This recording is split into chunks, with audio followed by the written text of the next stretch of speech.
Secara resmi, rancangan Undang-Undang ASN 2023 untuk menggantikan Undang-Undang tahun 2014 ini sudah disahkan ya oleh Kemenpan RB.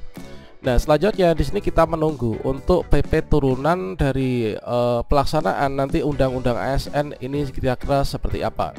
Nah, di sini nanti kita akan berbagi kabar gembira yaitu kepada teman-teman terkait tentang PP turunan Undang-Undang ASN 2023. Apakah nanti akan bisa mewakili dari usul teman-teman yaitu terkait tentang jenjang karir P3K mungkin yang ijazah S2.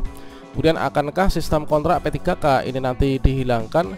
Kemudian bagaimana wujud dari kesejahteraan PNS dengan P3K? Bagaimanakah informasinya? Silahkan simak video ini sampai selesai. Namun sebelum kita lanjutkan, perlu saya ingatkan, bagi teman-teman yang mungkin baru saja menemukan channel ini, silakan klik tombol subscribe-nya dan aktifkan notifikasi loncengnya, sehingga nanti jika ada update video terbaru, kalian tidak akan ketinggalan informasi. Salah satu hal yang tentunya diharapkan itu adalah dengan lahirnya Undang-Undang ASN itu terkait tentang pengangkatan tenaga honorer ini diangkat menjadi PNS secara langsung setelah memenuhi masa kerja tertentu.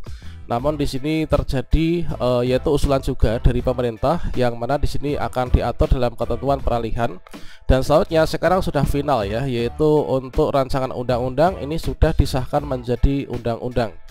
Nah, terdapat 7 agenda transformasi rancangan Undang-Undang ASN tahun 2023.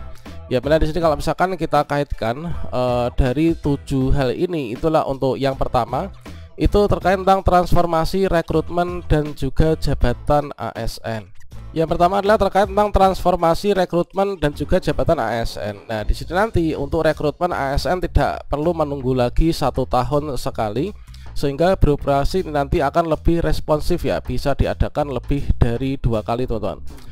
Kemudian untuk penataan tenaga non ASN telah disepakati bahwa tidak akan ada pemberhentian secara massal terhadap tenaga non ASN, juga tidak ada pengurangan pendapatan yang telah diterima oleh tenaga non ASN, namun juga tidak menimbulkan tambahan beban fiskal yang signifikan. Yang keempat adalah memenuhi mekanisme yang diatur dalam peraturan perundang-undangan. Kemudian terkait tentang reformasi pengelolaan kinerja dan kesejahteraan ASN, mendorong agar kinerja individu selaras dengan kinerja organisasi sehingga pelayanan publik semakin baik.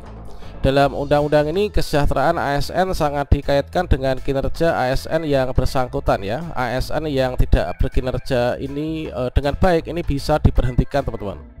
Dan selanjutnya di sini dari PGRI ini adalah memberikan beberapa usulan, yaitu terkait tentang akan turunnya PP turunan Undang-Undang ASN ini sebaiknya menghilangkan sistem kontrak P3K. Ini seperti yang kita kutip dari jpnn.com.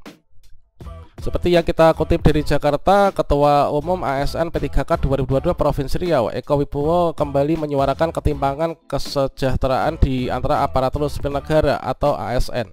Menurutnya ada gap yang nyata antara PNS dan juga P3K, padahal keduanya ini sama-sama berstatus ASN. Pemerintah belum mengatur kesejahteraan P3K setara dengan PNS. Sampai saat ini kesejahteraan PNS ini masih mendapat perhatian lebih dari pemerintah dibandingkan dengan P3K. Padahal inilah sama-sama ASN. Dia menyampaikan guru P3K ini bukan hanya lulusan S1 tetapi banyak juga yang S2. Sayangnya golongannya ini tetap golongan 9 dengan gaji 2,9 juta. Seharusnya, kata Eko, guru yang pendidikan S2 itu diberikan golongan yang lebih tinggi.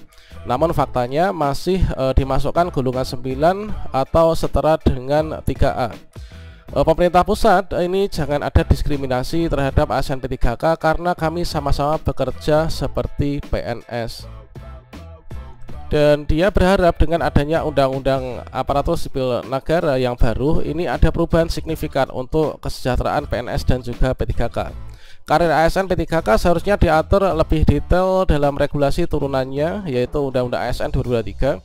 Jadi kenaikan pangkat dan gaji harus diperjelas dalam PP tentang P3K biar tidak bias dalam implementasinya. Peluang guru P3K menjadi kepala sekolah maupun dimutasi ke jabatan struktural seperti Kabid dan Kadisdik ini harus diperjelas, ini tuturnya. Selanjutnya, Eko berharap pemerintah pusat benar-benar peduli kesejahteraan ASN P3K supaya sistem kontrak ini bisa dihapuskan tahun ini. Dia meyakini banyak P3K yang berharap mereka bekerja sampai dengan pensiun. Tidak ada lagi ASN P3K dengan sistem kontrak 1 tahun, 2 tahun, 3 tahun maupun juga 5 tahun. Dan beliau berharap hapuskan sistem kontrak P3K, SK berlaku sampai dengan pensiun. Kalau misalkan kita ingat kembali di sini untuk penentuan golongan dan juga gaji P3K itu didasarkan dari ijazah yang digunakan ketika kita melamar atau mendaftar P3K untuk jabatan tertentu. Katakanlah misalkan di sini saya seorang guru honorer, ketika ingin mendaftar P3K guru untuk jabatan P3K yaitu ahli pertama guru kelas misalkan, maka di sini didasarkan yaitu dari ijazah yang saya miliki. Ketika ijazah saya S1 PGSD, maka di sini saya masuk jenjang jabatan ahli pertama, kemudian di sini masuk di golongan 9. Nah, kalau misalkan saya ini memiliki ijazah S2, apakah saya bisa mendapatkan gaji yang lebih? Tentunya kalau misalkan di sini jabatan P3K seorang guru ini adalah nanti golongan 9, tentunya saya nggak bisa menggunakan ijazah S2 saya untuk melamar dalam formasi ini. Kalau misalkan saya ijazah S2, tentunya nanti melamar jabatan P3K yang mensyaratkan ijazah tersebut, misalkan sebagai seorang dosen. Dan berdasarkan dari ijazah yang kita miliki, di sini kita akan ditentukan dalam jenjang jabatan dan juga golongan yang sesuai, yang itu nanti akan dituangkan dalam sebuah SK ya. Dan dalam SK ini juga dituangkan juga untuk gaji yang kita terima berdasarkan dari golongan dan juga jenjang jabatan yang kita duduki. Nah, di sini sudah diatur yaitu dalam daftar gaji pegawai pemerintah dengan perjanjian kerja, teman-teman. Untuk di sini ijazah S1 tentunya di sini gajinya itu adalah kalau misalkan menurut tabel ini tentunya se-Indonesia juga sama ya, yaitu sekitar 2,9 juta. Terkait tentang masa kontrak P3K, apakah bisa dikontrak sampai dengan pensiun? Apakah SK-nya itu bisa langsung tidak ada kontrak pertahunan? Nah, di sini seperti yang kita kutip dari detik.com, dari pengertiannya sendiri terkait tentang P3K itu apa? Yaitu P3K itu adalah singkatan dari pegawai pemerintah dengan perjanjian kerja. Jadi P3K itu merupakan ASN. Untuk proses perekrutannya itu berdasarkan dari Undang-Undang Nomor 49 Tahun 2018 mengenai manajemen P3K. Jadi di sini yang namanya P3K itu adalah dapat dikatakan sebagai seorang ASN yang bekerja berdasarkan dari kontrak kerja atau perjanjian kerja.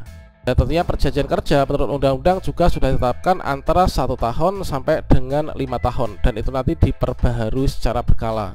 Dan sebenarnya kemarin dari Kemdikbudristek ini telah mengusulkan kepada Kemenpan RB bahwasanya untuk masa kontrak P3K ini bisa diperpanjang secara otomatis sampai dengan usia pensiun, teman-teman. Dan selanjutnya di sini dikeluarkanlah yaitu surat balasan ya, yaitu terkait tentang masa perjanjian kerja dan juga perpanjangan kontrak P3K jabatan fungsional guru dari Kemenpan RB. Ya, mana untuk usulan tersebut ini tentunya dapat dipertimbangkan dengan baik. Nah, di sini kita terjadi pemutusan hubungan kerja. Kalau misalkan terdapat kondisi-kondisi tertentu yang bisa menyebabkan kita itu nanti tidak bisa diperpanjang. Nah, di sini kita rangkum yaitu setidaknya ada 4 syarat perpanjangan kontrak kerja P3K.